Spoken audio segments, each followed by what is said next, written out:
Happy 2026 to everybody and a very good morning. তো আজকে কার কার কী কী plans রয়েছে আমাকে ডেফিনেটলি জানিও। আমার আজকে একটু বিকেলবেলা বেরোনোর ইচ্ছে আছে, তবে তোমাদেরকে একটু সুখবর দিই। এক হচ্ছে আমার মামির একটা অপারেশন হওয়ার কথা, যেটা হলে উনি সুস্থ হয়ে যাবেন বলেই আমরা আশা করছি। তো সেটার দিকে সেটার প্রসিডিয়ার্স চলছে। আর আমার দাদা আস্তে আস্তে রেসপন্ড করছে, তো we are happy and finger crossed. যাই হোক, আমার লাঞ্চ চলে এসছে, চলো তাড়াতাড়ি করে লাঞ্চটা সেরে নিই। আজকে একটা আনবক্সিং ভিডিও তোমাদের সাথে শেয়ার করছি এবং তারপরে বেরোবো। দেখে নিশ্চয়ই বুঝতে পারছো যে সাজুগুজু করে রেডি হয়ে রয়েছি। তো মিন্ত্রাতে কিছু জিনিসপত্র অর্ডার দিয়েছিলাম, তার মধ্যে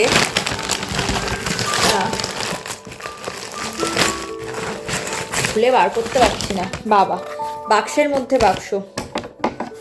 চলো দেখা যাক এটার মধ্যে কি আছে।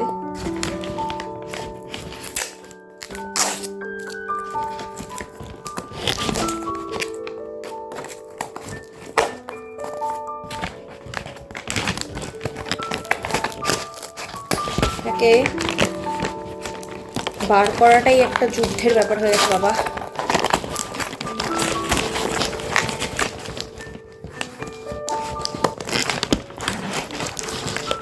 এমনভাবে চারদিক দিয়ে ফ্রাজাইলের সেলোটেপটা দিয়েছে বলার মতন না, কোনো দিক দিয়ে খুলতে পারছি না। টেনে হিচড়ে নৃশংসভাবে খুলতে হচ্ছে। ও আচ্ছা, যেটাতে জাস্ট কিছু নেই, মায়ের শুধু একটা রুট টাচ আপ রয়েছে। এটা আমার নয়, এটা মায়ের, বাবারও। আর এটাতে কিছু নেই। তার সাথে এই বড় ব্যাগটার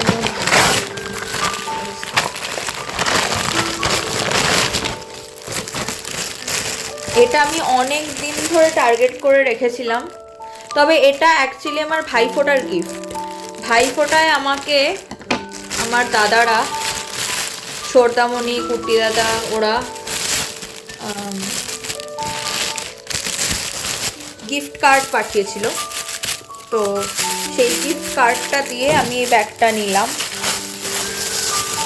সর্দামণি হচ্ছে আমার বড় মাসির ছেলে, আর কুটি দাদা হচ্ছে আমার বড় মামার ছেলে। কি সুন্দর দেখতে, জাস্ট দেখো, জাস্ট ওয়াও, অপূর্ব দেখতে। তো আজকে যেহেতু 1 জানুয়ারি, বছরের প্রথম দিন, তাই আমার একটু বেরোনোর প্ল্যান রয়েছে। তো আমি এইটা নিয়েই বেরোবো একদম সুন্দর করে। হ্যাঁ, এই ড্রেসটার সাথে আমার একটা খুব সুন্দর মোচির ব্ল্যাক কালারের ব্যাগ রয়েছে, যেটা আমি নিয়ে বেরোই জেনারেলি। এই জামাটাও আজকে আমি সেকেন্ড দিন পরলাম। তো প্রথম দিন পরেছিলাম হচ্ছে 25-এ, তো তখন ওই মোচির ব্যাগটা নিয়েই বেরিয়েছিলাম। বাট আজকে ভাবছি এই নতুন ব্যাগটা নিয়ে বেরোনো যাক। এত সুন্দর দেখতে, জাস্ট ওয়াও, অসাধারণ লাগছে দেখতে। তো যাই হোক, চলো এবার একটুখানি বেড়াতে যাই। একজন বন্ধুকে, তোমরা দেখেছো আমার বন্ধু কাম দিদি, সায়নিদিকে মিট করব। তো চলো যাওয়া যাক। তো আমরা প্রথমে সায়নিদির কিছু কাজকর্ম সারবো, সেই জন্য আমি আর সেগুলোকে ভ্লগে রাখবো না, কারণ সেটা ওর পার্সোনাল ব্যাপার, তাই সেটাকে আর আমি ইনক্লুড করিনি। তারপরে আমরা গোল এবেনিজে গেছিলাম, যেটা ওই ফুটপাতে রয়েছে, যেটা তোমরা বহুবার আমার ব্লগে দেখেছো, 2 দিন আগেও দেখেছো, যেখান থেকে আমরা চা খাই মাঝে মাঝেই, এবং আজকেও সেটা আর অন্যথা হয়নি। আগে আমরা গোল এবেনিজে গেলাম এবং আমরা শওয়ারমা র্যাপ অর্ডার দিয়েছি, তার সাথে একটা টেংরি কাবাবও অর্ডার দিলাম।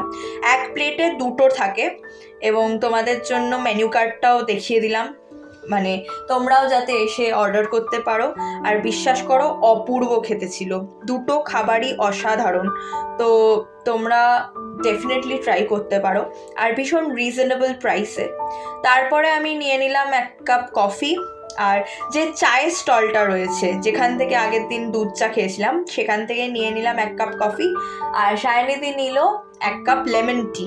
তো দুজন মিলে এখন আড্ডা মারতে মারতে চাটা খাবো, তারপরে ধরবো বাড়ি ফেরার পথ। এভাবেই আজকে সারা দিনটা প্রায় বাইরে খেয়ে আমার কাটলো। নতুন বছর শুরুই করলাম পেট পুজো দিয়ে, যেটা আমাকে সব থেকে বেশি আনন্দ দেয় আর কি। ভালো খাওয়ানো এবং ভালো খাওয়া, এই দুটো জিনিস আমাকে যতটা আনন্দ দেয় আর জীবনে কোনো কিছুই এত আনন্দ দেয় না। তো যাই হোক, তোমরা আমার দাদার জন্য এবং মামির জন্য প্রেয়ার করতে থেকো এবং জানিও আমাকে তোমাদের দিনটা কেমন কাটলো। দেখা হবে আর একটা নতুন ব্লগে। টিল দেন টাটা, সবাই খুব ভালো থেকো, সুস্থ থেকো, সাবধানে থেকো।